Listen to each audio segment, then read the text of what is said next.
नमस्कार. यलगार न्यूजमध्ये आपले स्वागत. बेडग तालुका मिरज माळी वस्ती परिसरात एक दुर्दैवी अपघाताची घटना घडली.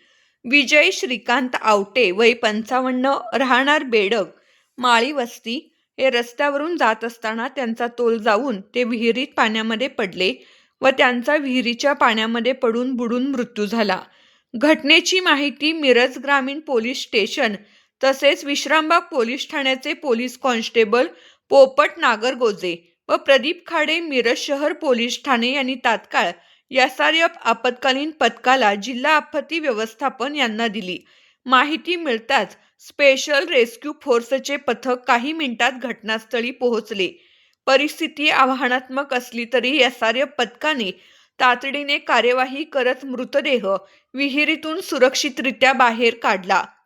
पुढील तपास मिरज ग्रामीण पोलीस स्टेशन करीत आहे. मृतदेह बाहेर काढून मिरज शासकीय रुग्णालय येथे पाठवण्यात आला. तसेच स्पेशल रेस्क्यू फोर्स आपत्कालीन पथकाचे कमांडर कैलास वडर, असिफ मखानदार, आकाश कोलप, सागर जाधव, महेश गव्हाणे यांनी काम पाहिले.